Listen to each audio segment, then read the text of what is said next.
Boa noite, Boaçu, boa noite, região. 7 horas 3 minutos. 7 horas 3 minutos aqui no Distrito de Boaçu. Uma ótima noite para você. A partir de agora, entra no ar o programa Boletim de Notícias. Esse programa aqui é novo, né? Criado agora, essa semana, para a gente estar divulgando aí o balanço, os números dessa pandemia aqui no município de Boa Viagem e também nos municípios vizinhos que fazem parte aqui do Sertão Central. Hoje nós vamos contar aí com a participação da educadora e professora Gerarda Franco, uma larga experiência a serviço da educação de Boa Viagem, do estado do Ceará. Nós vamos contar com a participação da professora Gerarda Franco e eu convido a você a me acompanhar nesse momento. Nós estamos ao vivo no nosso aplicativo próprio, na Play Store. Você baixa o nosso aplicativo aí na Play Store, você vai na Play Store, a loja de aplicativos do seu smartphone, e procura Iboaçu Web, baixa o aplicativo da nossa web rádio e tem o nosso som 24 horas por dia. Também estamos ao vivo pelo Radiosnet, pelo CX Rádios, pelo online Rádio Box, pelo Rádios Redcall, também pelo online rádio.br, Radioscast, pelo blog iboaçu24horas.blogspot e também pelo radiosalvivo.net. E ao vivo também no Facebook, nós estamos ao vivo em áudio no Facebook.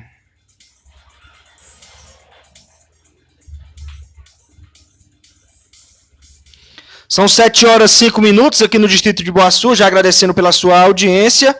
Nós vamos trazer já os números da Covid-19 hoje em Boa Viagem e também nos municípios vizinhos. E eu já peço a você que está me acompanhando nesse momento que compartilhe a nossa programação. Daqui a pouquinho nós teremos a participação da professora Gerarda Alves Franco.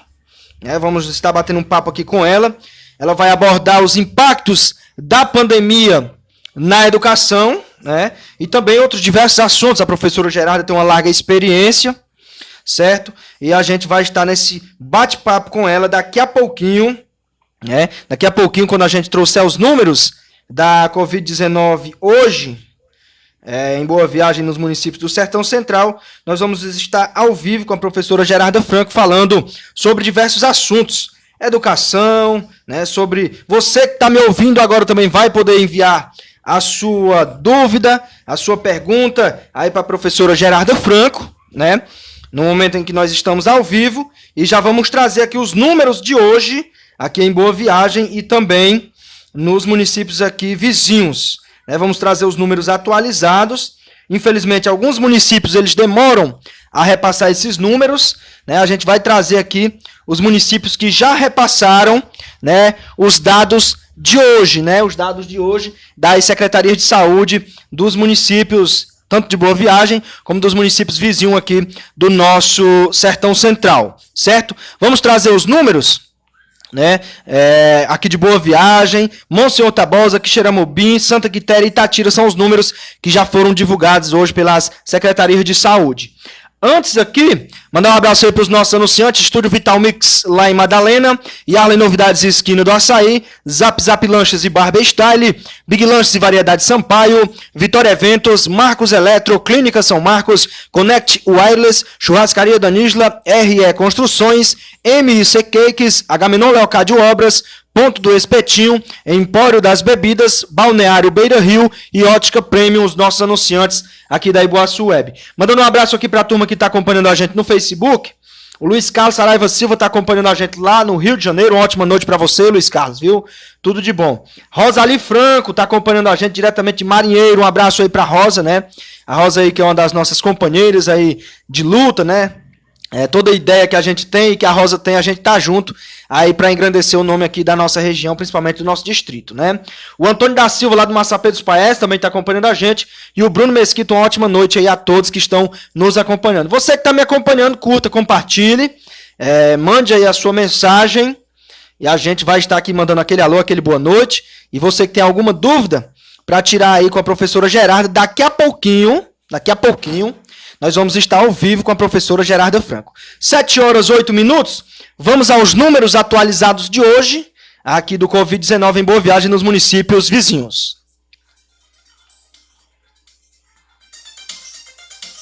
Iboaçu Web, a número 1 da região.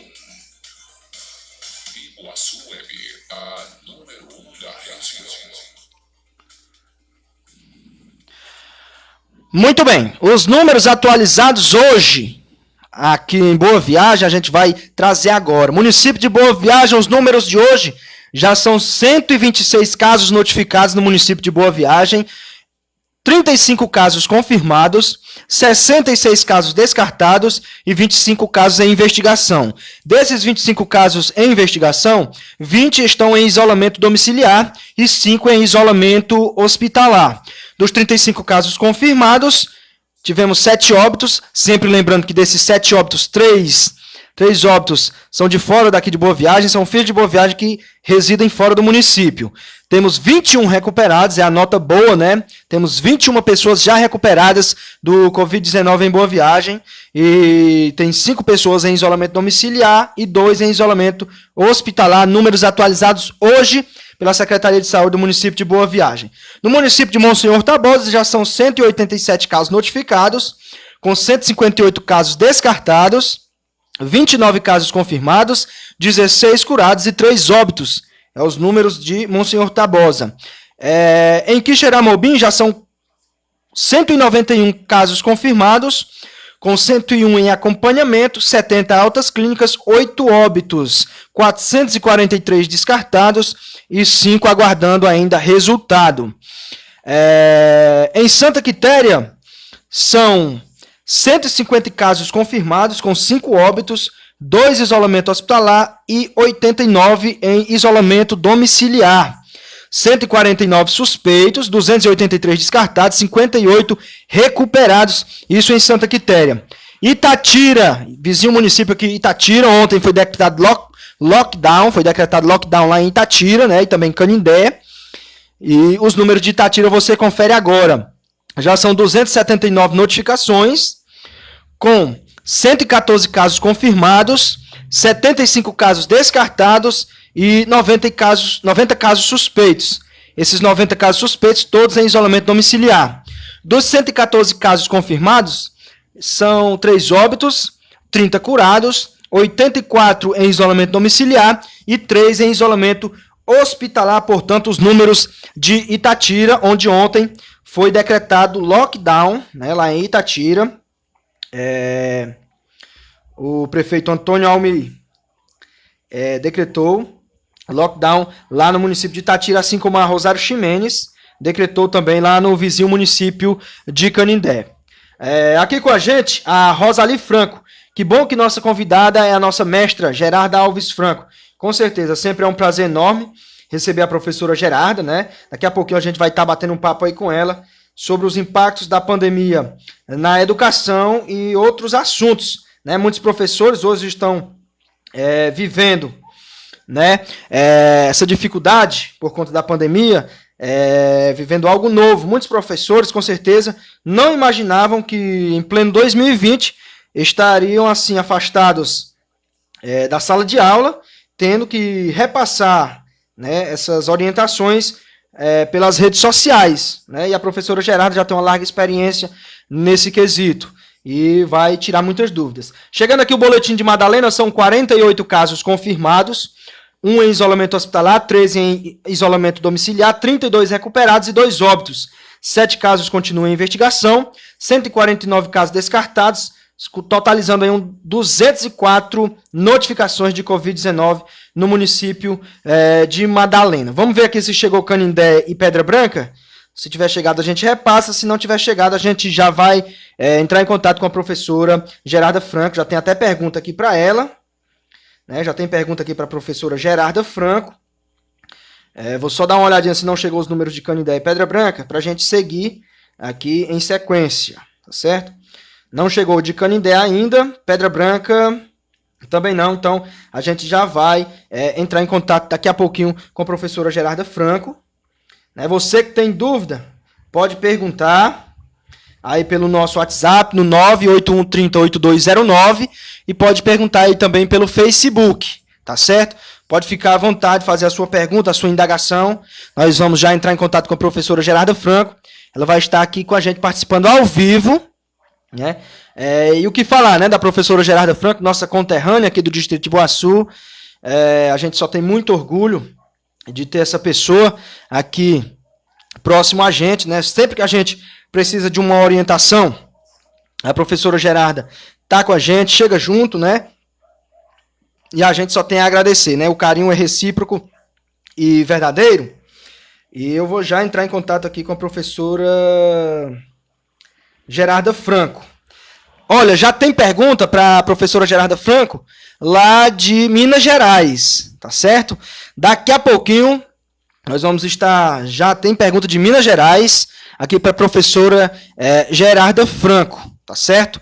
A gente vai já fazer a pergunta. É importante que as pessoas, ao encaminhar a pergunta aqui para a gente, no nosso WhatsApp, elas se identifiquem. Já está identificada aqui a primeira pergunta lá de Minas Gerais, e a gente, desde já agradece a participação, e já vamos entrar em contato com a professora Gerarda Franco e trazer aqui as suas palavras. Vamos falar aqui sobre educação, sobre esses momentos de dificuldade aqui em Boa Viagem, em todo o Brasil e no mundo, né? Antes, confirmando aqui no estado do Ceará, já são mais de 3.000 casos, né, de Covid-19. As orientações, gente, seguem as mesmas, né? Isolamento, né, manter a quarentena, se for sair de casa, colocar máscara, né? Então a gente tem que fazer a nossa parte também. Então vamos agora tentar o contato aqui com a professora Gerarda Franco, tá ok? Para que a gente possa iniciar aqui o bate-papo com ela, tá bom?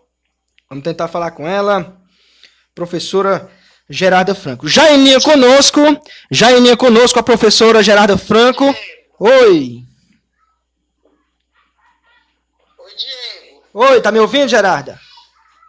Estou te ouvindo. Pronto, pois já está em linha conosco a professora Gerarda Franco, né? Larga experiência, e eu tomei a liberdade aqui de fuçar na internet, vencedora do prêmio Fernando Azevedo da Academia Brasileira de Educação do ano de 1992, né? Professora Gerarda Alves Franco, orgulho aqui do nosso distrito de Ibuaçu. Aqui a gente já cumprimenta com boa noite, dizendo aqui para ela que já tem pergunta para ela lá do estado de Minas Gerais, e a gente dá o boa noite inicial para ela, as suas primeiras palavras. Gerarda, fique à vontade aqui na Ibuaçu Web. Muito obrigado por estar à nossa disposição, e a partir de agora, um bate-papo proveitoso, com certeza, até a hora que nós cansar, Gerarda. Boa noite para você. Você está ao vivo na nossa Ibuaçu Web. Boa noite. Boa noite, Diego. Boa noite a todas as pessoas que estão acompanhando esse momento. É uma felicidade muito grande para mim estar podendo compartilhar com você essa experiência. E eu penso que a pessoa de Minas Gerais se chama Dr. Claudiomir. Exatamente. Eu quero mandar um grande abraço para ele. Tenho muito carinho, muito respeito. É um grande estudioso. É uma pessoa que apoia as iniciativas de estudo, de pesquisa. Vamos começar, né, Diego? Começando aqui pelo tema, né, Diego? Com certeza, professora. O tema que você colocou são os impactos da pandemia. Os impactos dessa pandemia na educação, não é isso, Com certeza. Pronto. Eu quero começar falando em respeito de impacto, primeiro assim, que o impacto na educação é uma consequência, é um desdobramento, é uma extensão do estado de impacto que toda a humanidade está vivendo. Toda a humanidade está impactada, todos os países, os estados, os municípios, as comunidades, as nossas casas, as nossas pessoas, né? Nesse momento que a gente está vivendo muitos sentimentos, né? Sentimento grande da perda da liberdade, né? Com certeza. Por exemplo, eu sou uma pessoa que vivo da minha casa para o meu trabalho, mas se eu quiser sair, eu tenho liberdade de sair. E nesse momento, há 68 dias, eu estou trabalhando em casa, não é? Trabalhando bastante, graças a Deus, como dona de casa, como pessoa que trabalha no município, como professora. Então, graças a Deus, não tem faltado trabalho para mim, mas é dentro da minha casa, cuidando da minha imunidade para preservar a minha vida mais um dia, não é isso? Com certeza, professor. E aí, Diego, assim, por tratar de impacto, assim, quero deixar claro que em se tratando da educação, ainda não é possível haver uma previsão de até quando vai esse impacto e nem a dimensão desse impacto. Mas a gente sabe de antemão que todas as pessoas, as crianças, os adolescentes, as famílias, os professores, o poder público, todo mundo vai levar na sua história, na sua biografia, para o resto da vida, esta experiência. Certo? É verdade. De estar em casa, de receber a educação em casa, das famílias acompanharem em casa. E aí, falando de educação, eu pensei um roteiro, né? Que é assim, era colocar a questão do cenário, né? Que é um cenário universal, mas acaba sendo um cenário local, um cenário familiar, um cenário educacional, um cenário da vida, né? Com certeza. E aí eu pensei a educação, né? Que é o nosso foco. Por enquanto aqui, né? Exatamente. A educação, na parte propriamente do ato de ensinar e aprender, ela tem a aplicação de métodos para a formação intelectual, física, moral das pessoas, e ela busca amparo pedagógico, aporte teórico na pedagogia e na didática. E aí, quando se fala em pedagogia e didática, a gente tem um agente muito importante, que é o professor. Que sem esse professor, ainda não é possível se promover a educação, mesmo à distância, mas nós, professores, temos um papel muito importante. Sobre esse papel do professor, eu vou ler uma descrição aqui, que uma ex-aluna minha colocou no Facebook, e eu achei muito legal, e me comprometi comigo mesmo, falei com ela, né, certo, de ler. É a professora Eliane Lima, que é uma pessoa que já foi minha aluna, que a gente discute muito, questão, inclusive, de alfabetização de crianças, né, e ela escreveu uma descrição, ela fez uma descrição, mas uma descrição que traz, assim, traz uma ideia de saudade dos alunos, uma ideia de mudança de mundo. Eu vou ler. Abre aspas. Se na sala de aula temos que ter jogo de cintura, imagine agora em meio a tudo que estamos vivendo. Porém, não podemos parar. Temos uma missão. E estamos aqui todo dia na batalha, tentando fazer e dar o melhor para nossos alunos, usando a tecnologia e a criatividade. Achei muito forte, muito importante, porque a tecnologia, ela nos desafia a criatividade. Não precisa só você ser boa ou bom em educação à distância, mas você precisa saber utilizar as ferramentas e colocar a serviço da educação, e isso exige muita criatividade. Aí elas prosseguem, assim, nossas mesas viraram birô, nossas paredes, lousa, quer dizer, a professora está escrevendo na parede, né? O aluno que está lá na casinha dele, ela escreve na parede, ele assiste a aula, pelos vídeos que elas gravam no YouTube, passa a atividade e tudo. Nossas casas, escola, quer dizer, a mesa virou birô, a parede virou lousa e a casa virou escola. Enfim, tudo mudou. Só não mudou a vontade minha e de todos, eu creio, de transformar esse mundo. Rezo todo dia para tudo isso passar e a gente poder se encontrar. Aula de hoje, trabalhando ortografia, caligrafia e leitura. Veja bem. E aí, pessoal, a questão do impacto, Porque educação, gente, é um direito, né? É um direito inalienável, é um direito de todos. As constituições de 1934, 1946 e 1988 definiram esse direito, né? A Constituição de 1934 já dizia no seu artigo 194 que a educação é direito de todos e deve ser ministrada pela família e os poderes públicos. Aí eu acho que o termo ministrada não pega bem, né? Porque ministrar aula é papel de professor. Ministrar aula não é papel de família e nem papel de poder público. O poder público tem a obrigação, né, de ofertar e a família tem a obrigação de fazer a sua parte. Este ano já estava tudo bem encaminhado, os poderes fazendo a sua parte, as famílias fazendo a sua parte. E aí veio esse vírus que, na forma de ataque, o formato do ataque dele é universal, mas a forma nossa de defesa e de sobrevivência não é universal.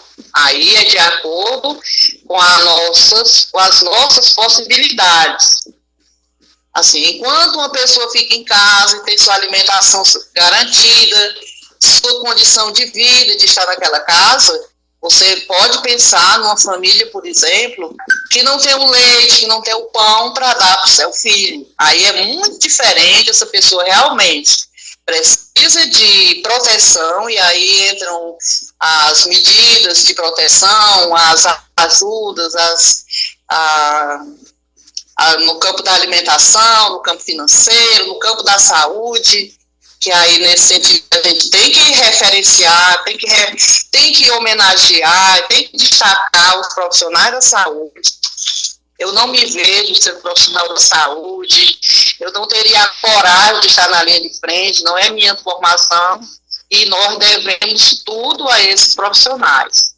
Entretanto, nós, os professores, eu digo nós porque eu estou trabalhando com três oportunidades de educação à distância, e nós, professores, estamos, como diz a Eliane, estamos na batalha, tentando fazer e dar o melhor de nós, usando tecnologia e criatividade, em um contexto de desigualdade social, pois nem todas as famílias dispõem de internet, dispõem de celular, e aí vai gerar uma outra questão que Paulo Freire traz na página 30 do livro Educação como Prática de Liberdade, que é toda ação corre o perigo de haver uma transformação na sua ideia inicial.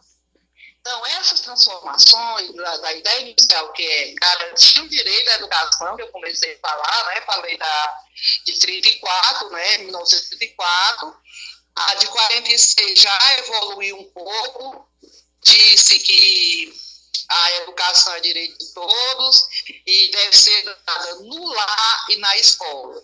Ela já não diz que deve ser ministrada pela família. Nesse sentido, por exemplo, os meus pais, eles estudaram em casa. Nessa época, nessas décadas aí, não existia escola. Então, as famílias contratavam professores e esses professores saíam pelos interiores lecionando nas escolas. Foi assim que meu pai e minha mãe leram até o terceiro livro. A história da educação é algo muito importante.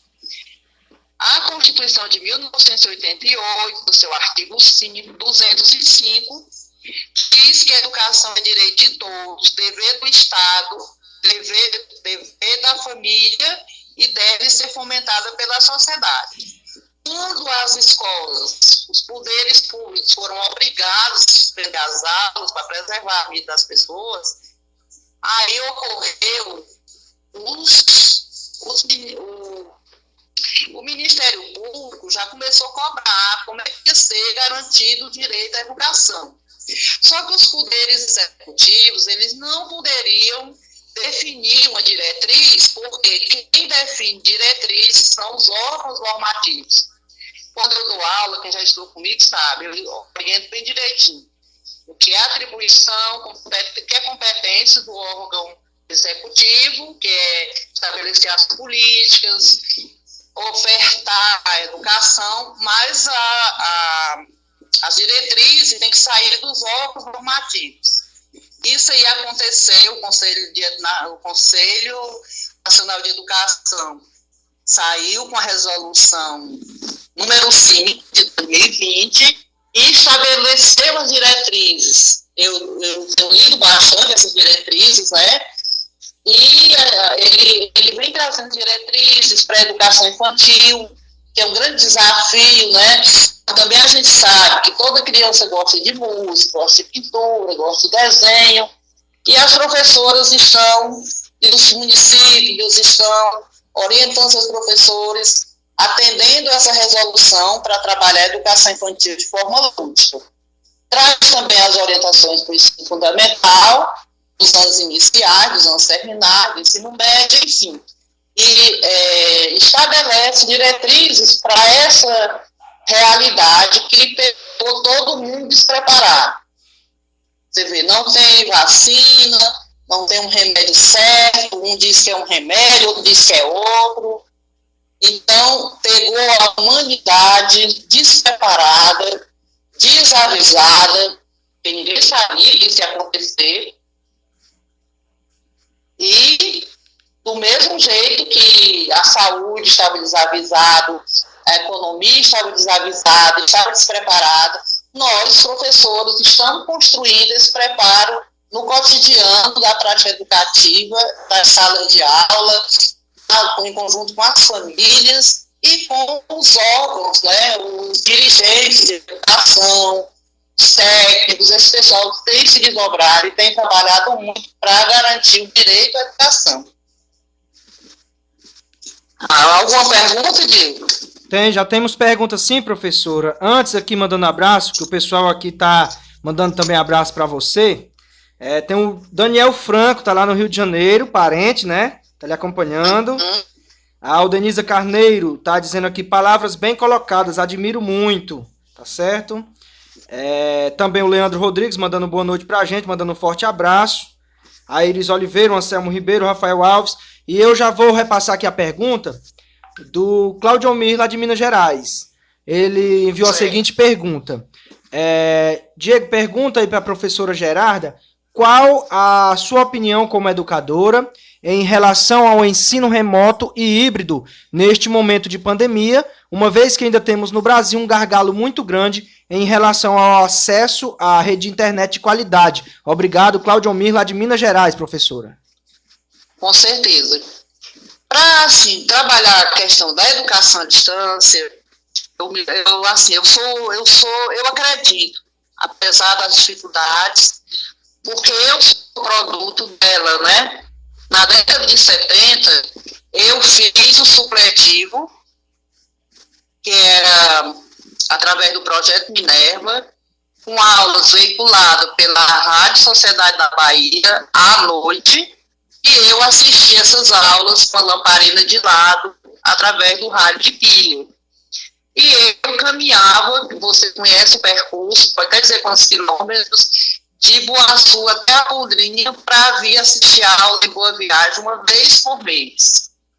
E a cada 6 meses ia para Quixadá prestar os exames. Por lá a gente dormia no chão, se alimentava do que aparecia, e foi assim que eu fiz o meu primeiro grau, e eu acho que daí nasceu esse meu carinho, essa minha curiosidade pela educação à distância.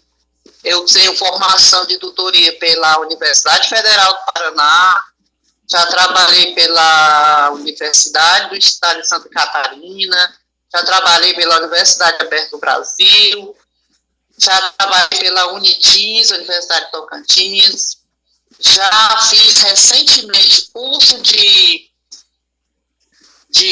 preparação e apresentação de aulas pela Estadual de Goiás, preparei uma aula para uma empresa do interior de São Paulo sobre avaliação, a minha aula foi aprovada, e recentemente eu sou aluna do curso de especialização em psicopedagogia clínica institucional da Universidade Cândido Mendes. Realizo minhas provas no portal, já terminei todas as provas, então eu sou um produto e eu sou um profissional e acredito na educação à distância. Agora, o que, assim, a Cláudia vai concordar comigo, o grande desafio é que essa modalidade de ensino, ela deveria constar do currículo dos cursos de licenciatura.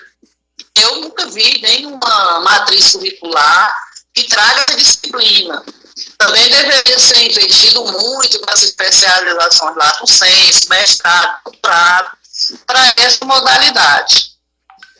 Por outro lado, tem um desafio que a professora fala da criatividade em relação à tecnologia, porque é muito difícil a gente operacionalizar as ferramentas, as plataformas.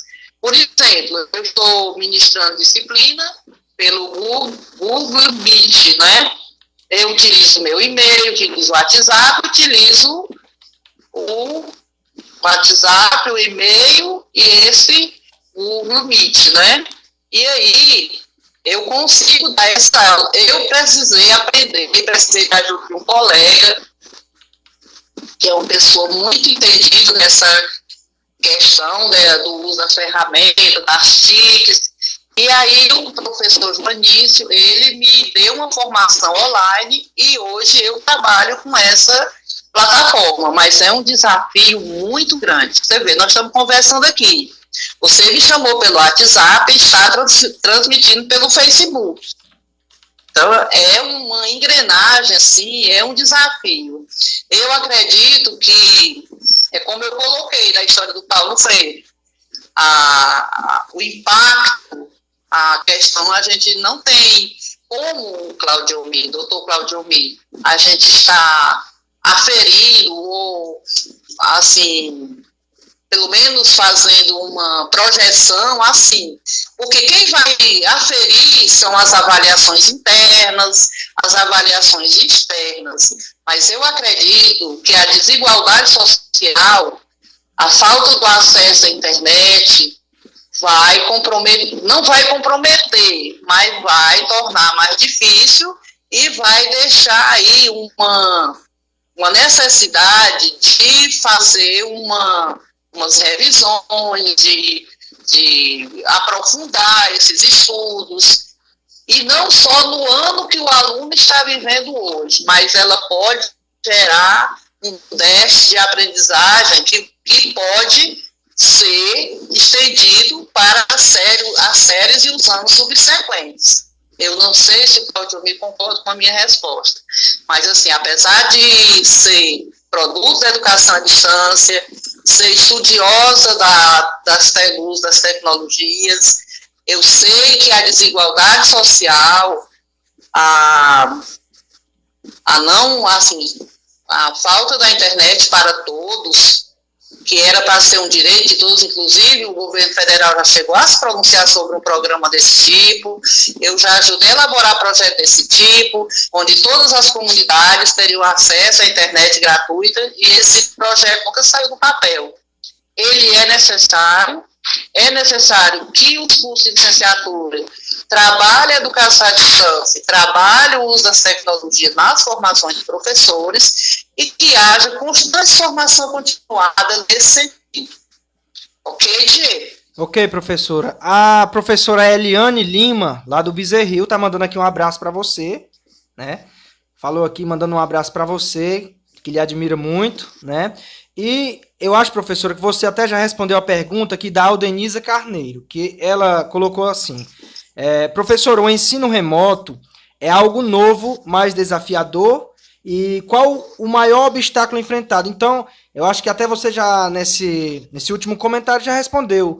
Até a minha opinião também, eu acho que o mais desafiador ainda é essa falta de acesso, principalmente por parte de famílias mais vulneráveis, né? Quanto aos projetos de internet, como você sabe, eu trabalho aqui na Escola do Iboaçu, e esses projetos de internet, antes de eu entrar na educação, já havia esses projetos. E já vou com 5 ou 6 anos já dentro da educação, e vem mais projetos e eles acabam não tendo a sua complementação, né? Falta de vontade, eu acho que política até, por parte do governo, porque esses projetos, eles têm que ter um maior apoio por parte do governo federal. Você sabe que um governo municipal não vai ter como colocar a internet em todas as escolas do município, né? Então tem que ter um forte apoio do governo federal. E isso acaba não chegando, né? Para ter internet para todo mundo, para todas as escolas, mas aí vem equipamentos. Eu mesmo instalei equipamentos aqui, os últimos que vieram, e a internet não carrega, você não abre nenhuma página, né? Então, infelizmente, essas coisas ficam só nos projetos. Os projetos são lindos, mas na prática realmente não acontece. E eu acho que a gente respondeu até a pergunta da Aldenise aqui, que eu acho que o principal obstáculo é isso. Muitas famílias aqui no Iboaçu, da nossa escola aqui, têm enfrentado essa dificuldade da internet, que quando tem, não tem tanta qualidade, e aí também às vezes nem tem esse acesso, né? Então eu acho que isso é o maior obstáculo desse momento, né? E a Eliane está dizendo aqui que professora mestra, se garante, te admiro muito. Quem é que está dizendo? A Eliane Lima, lá do Olho d'Água do Bezerril. Ela também se garante muito, né, professora de língua portuguesa, alfabetizadora da melhor qualidade. Mais alguma coisa? Não, por enquanto era essa pergunta que a gente até já discutiu. Se você quiser passar as suas experiências com o trabalho remoto, algo que sirva para orientar. Porque os professores, como a senhora bem falou, a gente não estava preparado para esse problema, né? Nem saúde, nem educação, acho que nenhum setor estava preparado para um problema tão grandioso desse. Ontem eu até comentei aqui mesmo nesse programa que nos meus 29 anos de vida eu nunca tinha visto um problema de saúde acabar com o futebol, fechar as igrejas, fechar as escolas, né? O comércio. Então, acho que ninguém estava preparado para isso. E aí a gente tem que se adaptar ao momento, né? E aí, muitos professores, professora Gerarda, hoje, elas têm uma dificuldade enorme, é algo novo, é desafiador, né?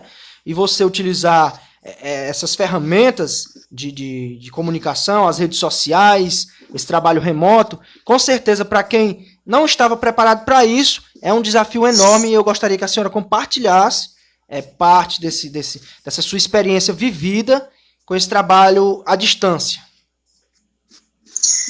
Eu já venho com experiência, né, do trabalho à distância, já trabalhei com aquelas universidades que eu coloquei, para você ter uma ideia, a minha primeira experiência foi a aula pelo rádio, com a lamparina de lado, né, e eu, depois, por volta do início dos anos 2000, né, na época, não sei se foi 2005, 2000 e no início dessa década, eu fiz um curso de tutora acadêmica pela Unesco.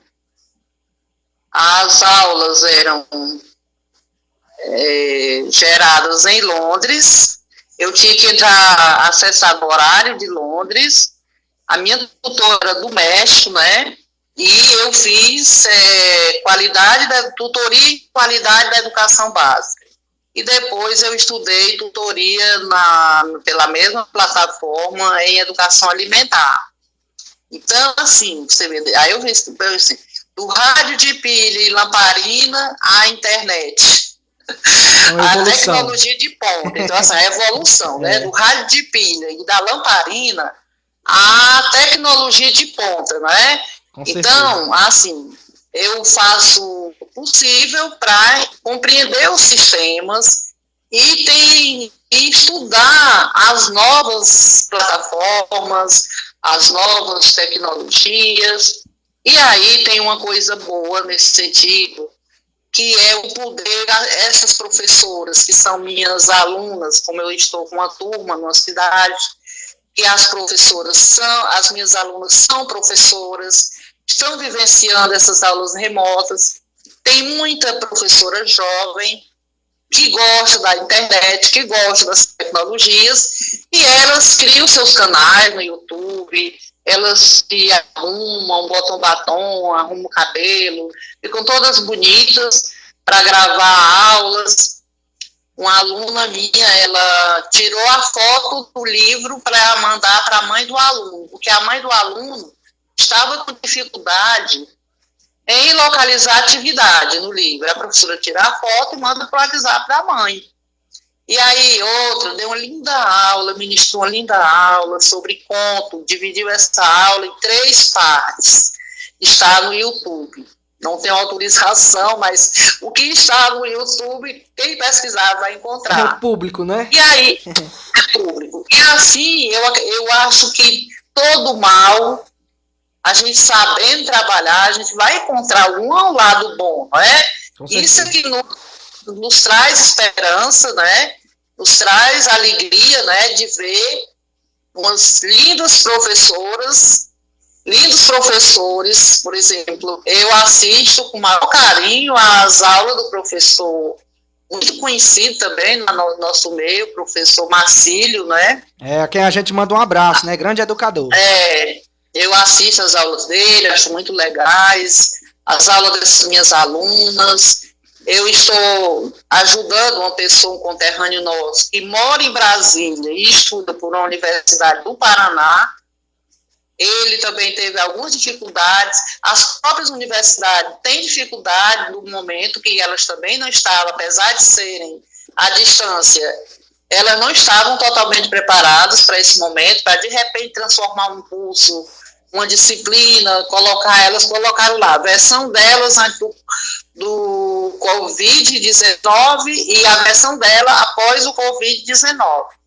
Então, eu estou ajudando essa pessoa, ele também já gravou aulas, essas aulas estão no YouTube, e assim a gente vai, como diz a Eliane, no texto dela, vamos conseguindo uma forma de melhorar o mundo, né, de transformar uma dor tão grande que muitas pessoas estão passando, né, de transformar essa realidade, de levar uma ocupação com construção do conhecimento para os nossos alunos e de promover esse engajamento social. Uma aluna minha, ela, posso dizer, porque eu tenho muita abertura, a Aldenisa, né?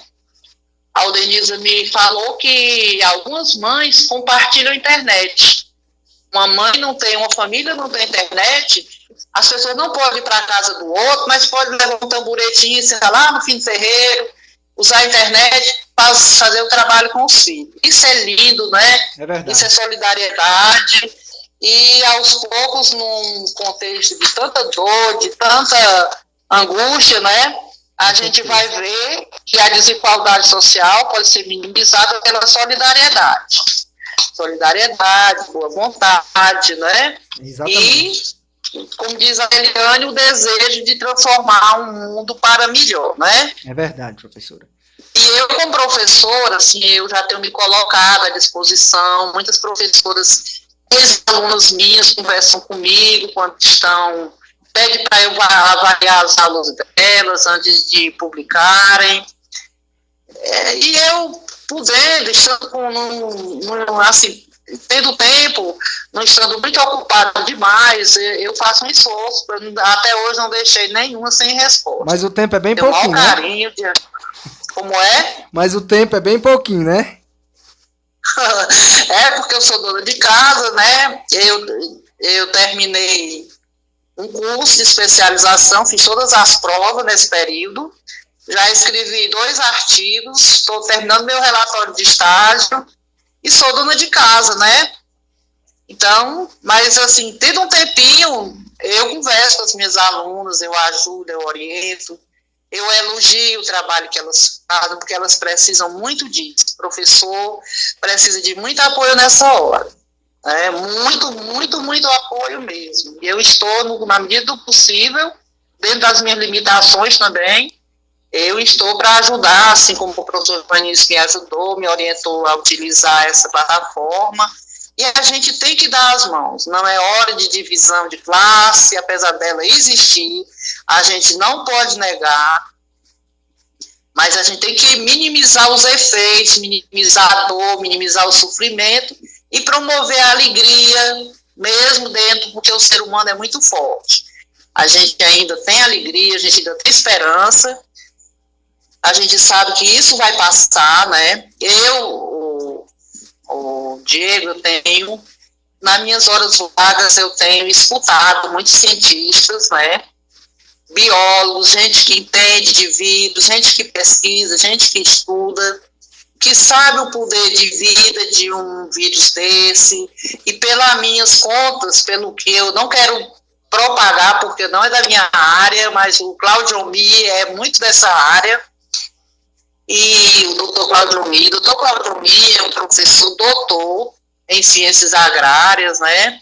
É uma pessoa que pesquisa muito, que eu tive a felicidade de conhecer em Canindé, eu trabalhando no CRED, o professor Cláudio Omi fazendo Projeto Rondon, eu acho que era Projeto Rondon.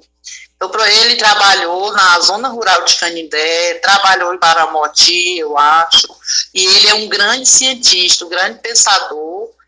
Uma crítica dele, para mim, é como que eu esteja cursando a universidade. Gosto muito, quero muito bem, tenho na conta de um cientista, né? Uma pessoa que é um agrônomo, mas que no campo da educação tem um grande conhecimento e uma grande visão de mundo, uma grande visão crítica. Então, pelo que eu vi desse biólogo, a gente já vai mais ou menos 50% do poder de ataque do vírus. Você tem uma ideia, Boa Viagem, nas 72 horas, não houve nenhum caso, e hoje teve mais uma alta. Então, não tendo caso confirmado e tendo alta, é o que a gente pode entender que o vírus está enfraquecendo. O que é que cabe a nós? Ficarmos o mais longe dele possível, ficarmos nas nossas casas, utilizar máscara, evitar sair, só sair se for preciso, propiciar a nossa imunidade, cuidar da nossa saúde, fazer as nossas orações, fazer os nossos estudos, nos ocuparmos para garantir a nossa força, a nossa imunidade, as nossas boas condições psíquicas, enfim, para a gente, como diz a professora Eliane, para a gente poder se reencontrar. E vai ser muita alegria, nós estamos todos com muitas saudades, umas saudades mais leves dos colegas de trabalho, umas saudades muito profundas das pessoas que perderam seus entes queridos. E eu, quero confessar, Diego, que eu ajudei a Secretaria de Infraestrutura de Boa Viagem responder ao Ministério Público uma recomendação sobre a questão como é que trata os mortos, como é que administra os cemitérios, como é que orienta os trabalhadores, como é que, porque assim, hoje, sabe que hoje não tem velório, é verdade. Infelizmente as pessoas perdem seus entes queridos, não têm o direito. A minha mãe dizia assim, pior é na guerra que não em terra. Aí a gente assim, pior é no vírus que enterra sem ninguém ter o direito de ver. Nós estamos numa guerra, de né? madrugada, horas, e é um protocolo muito doloroso mesmo. Mas assim, mesmo nesse ambiente de dor, a gente precisa ter coragem, ter alegria, ter esperança e lutar, combater esse vírus com o que a gente tem certo, que é o nosso ato de nos distanciarmos dele, já que não existe um remédio certo, já que não existe vacina, a gente sabe que tem muitos cientistas estudando, e a nossa oração é para que essas vacinas e essas curas venham o mais rápido possível, tá certo? É verdade, professora. A Aldenisa Carneiro está dizendo aqui que é professora e tem muito orgulho de já ter sido sua aluna. A Rosali Franco está dizendo que tudo que vem de ruim é para melhorar. Conhece a Rosali Franco? Isso. A Rosali é minha prima querida. É a última habitante do Marinheiro. É muito assim. É uma irmã, né? Que eu quero muito bem. E ela tem razão. O que vem de ruim é para melhorar, né? Para melhorar.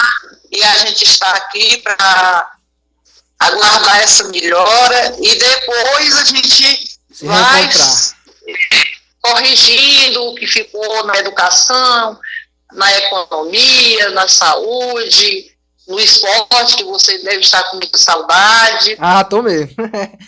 Você pensa, um suprimento foi responder o promotor sobre o esporte, o Ministério Público. Ah, com certeza. Porque o Ministério Público, a primeira coisa que fez, pela natureza, que ele é um aglomerador de pessoas, foi o primeiro que teve que se recolher, né? Foi com certeza. Primeiro, né? E aí, para encerrar, eu queria assim, eu assisto muito a você, que eu estou ouvindo muitos profissionais preparados, tanto daqui do Brasil como de fora do Brasil. E assim, como nós estamos falando de impacto, um dos especialistas que eu ouvi fala que ele organizou essa realidade em 3 momentos. O primeiro momento foi assim, tipo uma coisa meio que pegou todo mundo de surpresa, mas muitas pessoas foram para suas casas pensando que estava de férias, por exemplo, que podia ir para a praia, teve muito isso, viu? Que podia ir para onde quisesse ir, viajar. Muita gente veio dos grandes centros para os interiores, um disse que foi passear, outro disse que foi se esconder, mas ocorreu um trânsito, um fluxo muito grande de pessoas nesse momento. O segundo momento, segundo esse especialista, a gente dá para a gente perceber que ele tem razão, né?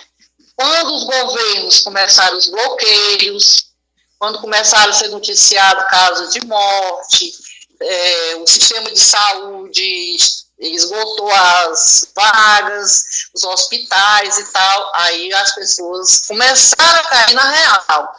Não eram férias, e realmente as pessoas, aí houve um impacto. Nesse momento, a gente está na real, nós estamos sabendo e já estamos pensando que estamos, pelo menos, vencendo 50% da batalha e que lá para julho, fim de julho, a gente esteja respirando mais firme. E aí não nos cabe dizer que é porque tinha terminado, porque se você vê na França, as escolas voltaram e tiveram que fechar tiveram que não continuaram porque houve infecção e o vírus foi para frente. Um novo surto. Não podemos dizer. É verdade. Eu ainda estou trabalhando a luz do biólogo lá, né, e do professor, que é um neurocirurgião, médico, mas que ele trabalha muito comunicação e saúde. E, então, assim, nós estamos num momento que a ficha caiu. É verdade. Eu não acredito que alguém ainda esteja achando que é brincadeira, que é uma gripezinha, isso aí não existe. Aí a gente muito nesse sentido. Então, os impactos são muito fortes, né? E a gente cai na real quando a gente sabe, perdeu um ente querido, morreu uma professora amiga da gente, outras pessoas. Quem tem profissional de saúde, a minha vizinha, a filha dela é enfermeira em Fortaleza, e essa enfermeira fala com a mãe todos os dias, pedindo para a mãe ter cuidado, orientando a mãe, porque ela vive dentro do hospital, vendo as pessoas serem entubadas, vendo as pessoas falecerem, vendo tudo. Então, quem está na linha de frente, como o pessoal da saúde, assim, eu acho que esse pessoal merece ser condecorado, merece todas as homenagens, e nós, professores, temos a alegria, a liberdade ainda, de poder fazer nosso trabalho sem o contato presencial, que os profissionais da saúde não podem fazer isso. É verdade. Eles têm que estarem dentro dos hospitais, na linha de frente, vendo tudo o que está acontecendo. O pessoal da limpeza dos hospitais, o pessoal da alimentação dos hospitais, o pessoal dos maqueiros, os vigilantes, um pessoal, os médicos, enfermeiros, técnicos de enfermagem, auxiliares, todo mundo da saúde está mesmo dando uma face e voltando dando a outra face, não é? Exatamente. E nós temos o privilégio de poder trabalhar à distância, não é? Exato. Nós, professores. Então, vamos, como diz a Eliane, fazer o nosso melhor, né? E ficar à disposição para reparar as perdas, né? Se é que é possível reparar. É verdade. Porque perda educacional é muito difícil de reparar. É porque o tempo não volta, né? Com certeza. Mas a gente faz o que é possível. O importante é, nesse momento, salvar as vidas e cumprir o direito à educação dentro do que é permitido, dentro de uma sociedade desigual, que nem todos têm acesso à internet, nem têm computador na sua casa, né? É verdade, professora. Mais alguma notícia aí, alguém? Aqui, só para encerrar, eu dizer primeiramente que eu tenho muito orgulho, né, de ter uma conterrânea, né, como a Gerarda Alves Franco, né, e eu não poderia deixar aqui de falar sobre isso, porque é uma coisa que ainda me enche mais de orgulho ainda, né, que no ano de setembro de 1992, a professora Gerarda Alves Franco, nascida no interior do Ceará, foi a primeira agraciada aí com o Prêmio Fernando de Azevedo, da Academia Brasileira de Educação. Eu não poderia deixar de citar isso, né? E para a gente encerrar aqui, eu vou deixar o microfone à sua disposição para você fazer as suas considerações finais, mas antes, gostaria de dizer como se sentiu a mulher, Gerarda Alves Franco, a profissional, ao receber um prêmio a nível nacional, concorrendo com todo o Brasil. Assim, foi, digamos assim, muito romântico.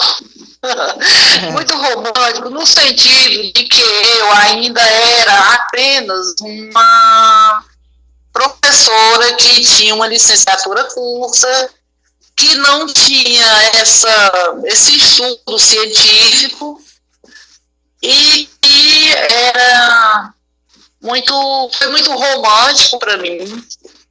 Eu não tenho dúvida de que eu realmente mereci, porque esse prêmio ele foi merecido, ele foi analisado, né, 16 textos com o título de Relato de uma Experiência Educacional, que conta a minha trajetória do tempo que eu andava a pé para estudar, do tempo que eu visitava a escola, do tempo que eu era professora leiga, certo? Então foi muito romântico, assim, ele será, se eu encontrar os textos originais que eu estou lutando para reencontrar esses textos, ele vai ser um capítulo do meu livro da Roça Academia. Da Roça Academia por quê? Porque eu nasci, graças a Deus, aí na roça, aí no Iguaçu, né, aí no Marinheiro, e porque a academia, até tem uma amiga minha que escreveu um texto, né, a academia vai à academia. E a academia pode ser uma academia de ginástica, pode ser academia de polícia, mas aí a academia que eu faço referência é a Academia Brasileira de Educação, que fica no Rio de Janeiro, lá no bairro do Flamengo, e que eu todo dia, todo ano, digo que vou lá para fazer uma visita, mas a última visita que eu fiz à academia foi em 2006. Então, assim, foi muito bonito, foi muito romântico, e eu pretendo doar minha estatueta de bronze à Escola do Iguaçu, porque ela tem toda uma história do Iguaçu, né? E a escola nunca vai acabar. Então, eu tenho conversado com a Sabrina, estou conversando publicamente, né? E falo com outras pessoas que eu tenho um desejo de doar minha estatueta de bronze à escola do Iguaçu, certo? Então, este ano eu pretendo concluir meu livro da Roça Academia. Essa academia é a Academia Brasileira de Educação e hoje é a universidade, que a universidade também é entendida como a academia, e assim vai, né? Mas que para mim foi muito bom, né? Viajar de avião pela primeira vez, chegar no Rio de Janeiro, conceder entrevista para todas as emissoras de televisão, Tem uma bela solenidade para receber a estatueta, né? Muito bom. A minha estatueta tem certificado de garantia e tudo quanto muitas pessoas compram certos títulos, a minha foi... Eu ganhei pela minha produção, né? Pelo relato de uma experiência educacional, né? Mas foi assim, algo romântico, mas muito assim, representativo de uma grande luta. Grande luta de professora leiga, de gente que, mesmo sendo daí do sertão, né? Eu tenho 12 cursos de nível superior e estou concluindo o 13º curso. Né? Então, eu acho assim, cada pessoa tem a sua história, tem a sua identidade, e a minha identidade, a minha história com o estudo, com o lado de ensinar e aprender e ensinar, não é isso? Exatamente.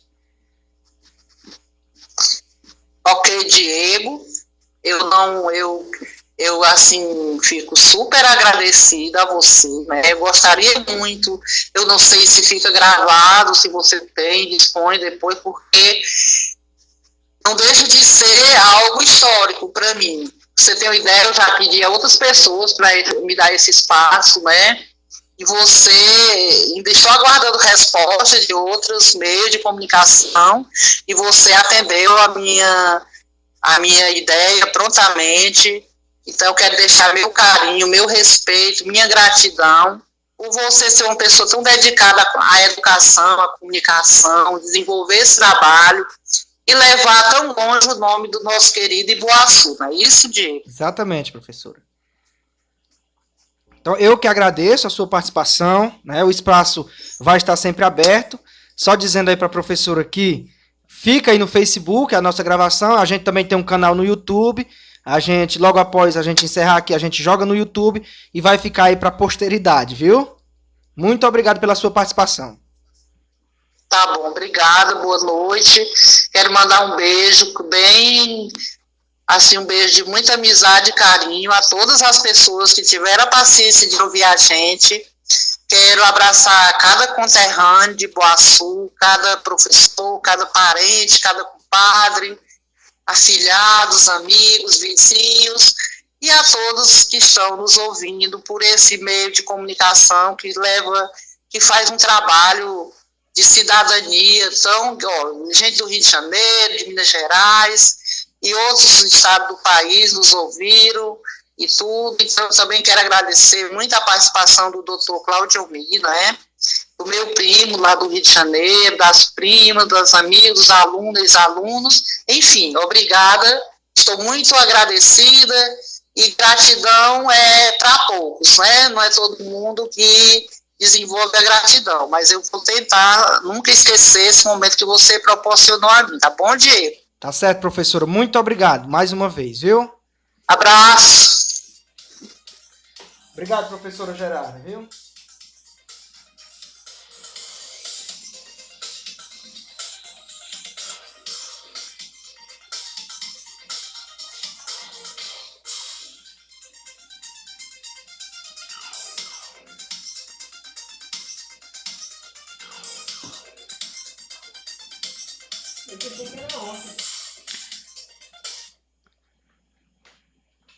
Tá aí, portanto, a participação da professora Gerarda Franco, né, engrandecendo aqui o nosso programa Boletim de Notícias, às 8h07, agradecendo a todos que nos acompanharam, né, você que me acompanhou pelo Facebook, muito obrigado, mandando aqui um abraço aqui para a turma que ainda está mandando mensagem, a minha irmã, né, Lorena Cardoso, que nós estamos vivenciando um momento muito difícil, eu tenho uma enorme preocupação quanto ao aprendizado das crianças.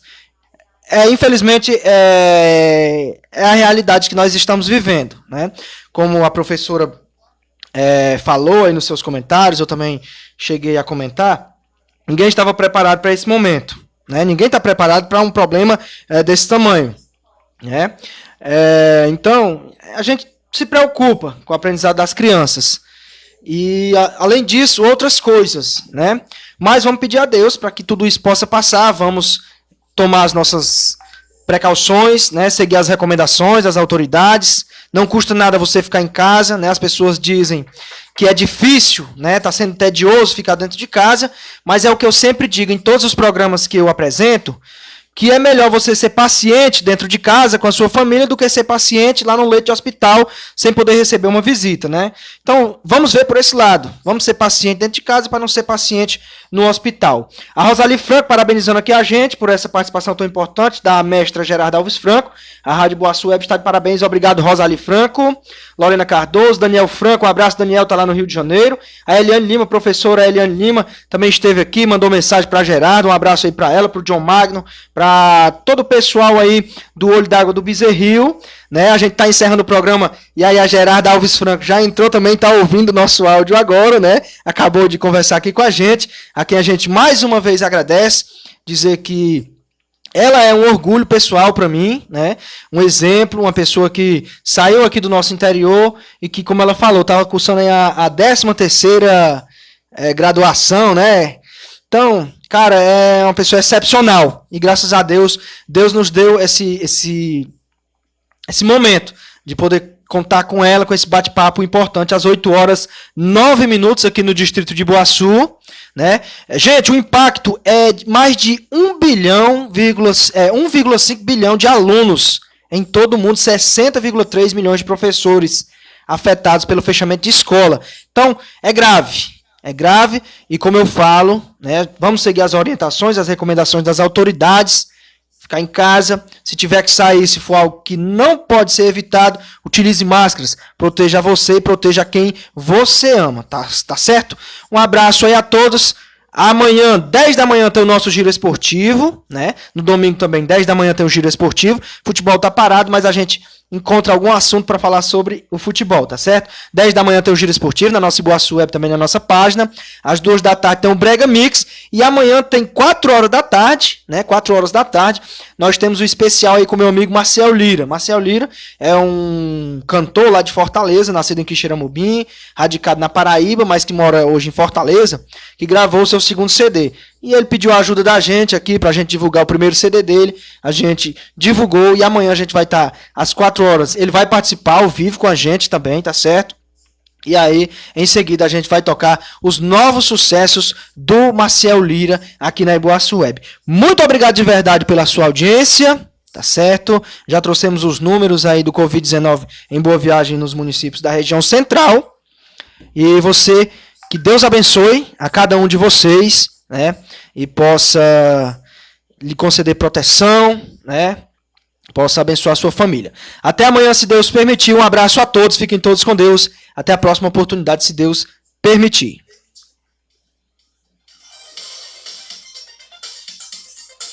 Boaçu Web, a número 1 da região. Boaçu Web, a número 1 da região. Mais músicas, não dá pra desligar. Não desligue, essa é a melhor. Primeiro lugar, absoluta. Boaçu Web, a número 1 da região. Primeiro lugar em audiência.